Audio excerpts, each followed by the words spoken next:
I'm sure many of you have heard the Creator Clash. The original was hosted on May 14th back in 2022. May 14th being my birthday, I do want to say it was really nice of them to organise an entire event just for my birthday. But in reality, the Creator Clash was actually a charity boxing event with YouTubers and streamers from pretty much all corners of the platform. Now, the main event was meant to be between iDubbbz, the content cop himself, and Dr. Mike, who's this huge YouTuber, I think over 10 million subscribers, very big on TikTok as well, and he's an actual doctor. And there were loads of undercard events, for example, Harley from Epic Mealtime. You know, Epic Mealtime, the channel that was huge in like 2015, and they would just put bacon and greasy food on top of absolutely everything. We about to get drunk off pancakes. Another example I can think of is Aaron Hansen from Game Grumps, who is a veteran animator, and he's one of the few people to actually survive the apocalypse on YouTube several years ago when animators all across the platform were being absolutely screwed over. Basically, this was a lineup of a lot of different e-celebs from all corners of the internet. And the funny thing is, the only reason this happened is because back in 2018, when iDubbbz made his content cop on Rice Gum,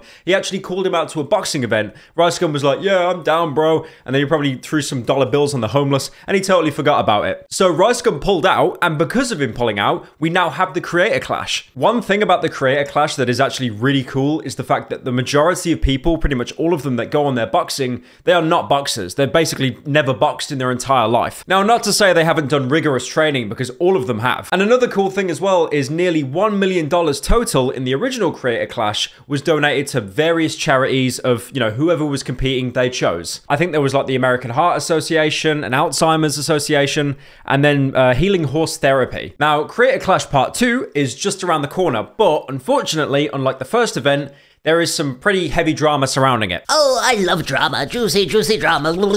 Now, this huge world-ending drama started between Fitz and iDubbbzTV. If you don't know Fitz, he's a CSGO, like, funny moments YouTuber. Who picked Office? Fuck you. Who picked? Yeah. Fuck you, JC. You picked Office. I like Office. Shut up, Elena. He's been around for ages. He's actually kind of taken a bit of a hiatus from his YouTube channel at the minute, and this boxing was part of the reason for that, and he wanted it to be, you know, a huge return. I've met Fitz multiple times in person. I know, guys, I'm just that famous. I did a podcast episode with him as well, where we were tucked into bed like little wriggly worms. Would you still love me if I was a worm? I would. You would? I always love you. If I was a wriggly little worm? I love worms. Slithering around?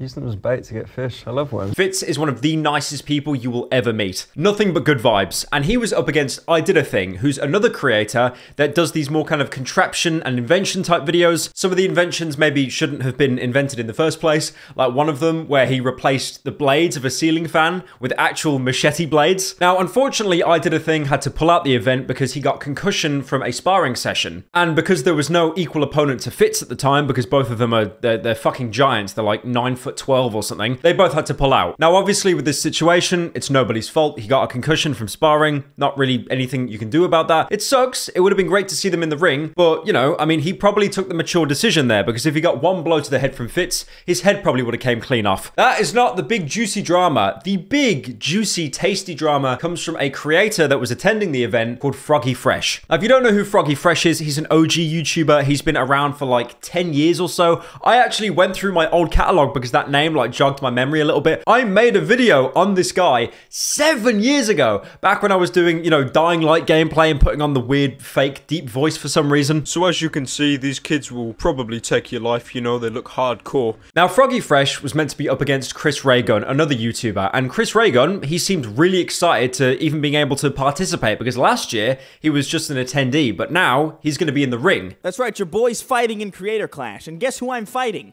Fucking Froggy Fresh. Do you remember this? Cause I am the baddest of them all.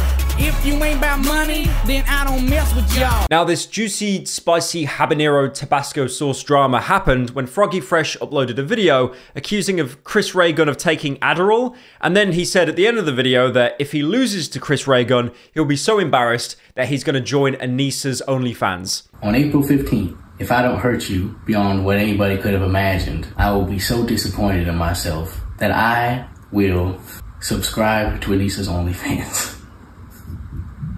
Now, Anissa, if you don't know, is iDubbbz's wife, and she's basically co-organizing the event with iDubbbz. And also, apart from that, there were some images posted of Froggy Fresh training with Sam Hyde. Sam Hyde's a little bit controversial, but it's pretty much all but confirmed that iDubbbz and Anissa, they have a huge problem with Sam Hyde. And that was pretty much the straw that broke the camel's back, because the official Creator Clash Twitter account came out and said that they're banning Froggy Fresh and they're going to try and find a replacement for Chris Raygun. The thing is, this explanation came out of absolutely nowhere, and the worst thing is, the tweet itself doesn't really explain the reasoning or why he got banned, but then also the comments on the tweet are disabled, which is just, it's never a good look. And loads of other creators came out to basically say, this kind of sucks. Even Critical, you know, the guy that copies all of my videos, he came out as well just to say that it's really disappointing that he's being banned over like a bad taste Twitter joke. Keep in mind as well, Critical, he is going to be an announcer at the Creator Clash event. He is attending. And then eventually the Creator Clash Twitter account came out with a more lengthy statement, you know, more than just Froggy Fresh is banned, lol. The thing is, as long as this statement seems to be, it still doesn't explain any specifics as to why he was banned. They basically just go on to say there was a code of conduct, and that code of conduct Froggy Fresh broke, and also he might be a danger to like other fighters or fans. And also they tried to reach out to Froggy Fresh to kind of correct this path he'd taken, like he's joining, you know, the dark side of the Sith, but he wouldn't budge. But they do finish off the statement by saying they are still going to give money to Froggy Fresh's chosen charities. For example, the Kids Cancer Foundation and the Nicholas Children's Hospital, both equaling to 100k. The funny thing is though, if you go on this tweet, the top reply is actually Froggy Fresh himself saying,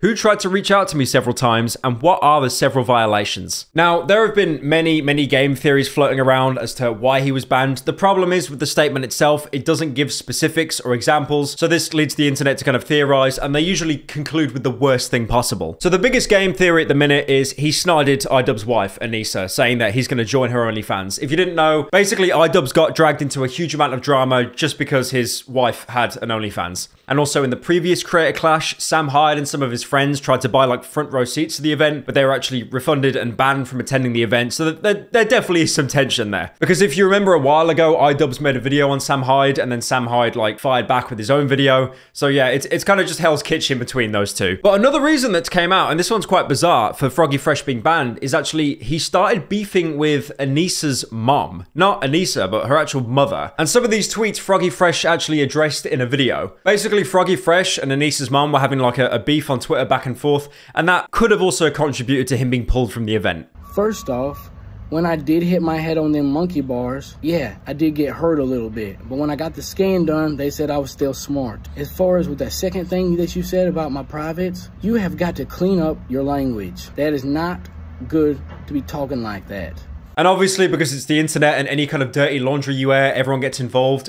Gideon actually came out and said that he will donate 100,000 to the Creator Clash charities if Froggy Fresh gets added back onto the team. Gideon, if you don't know, is the guy who's trying to force the what the heck meme at the minute. I see that shit everywhere, man. Get out my replies. What the heck?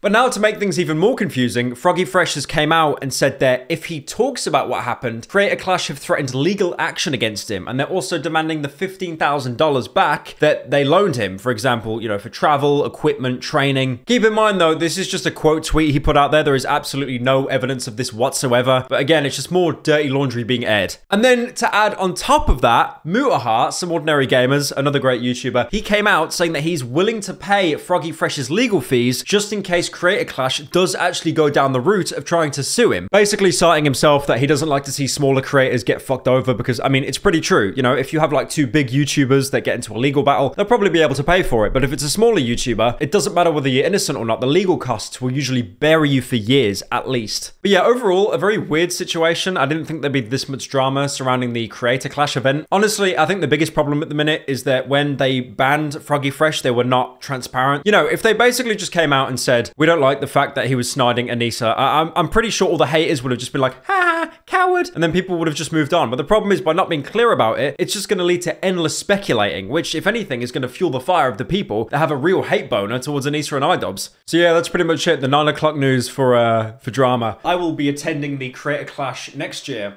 where I'll be fighting every single person at the ring at the same time.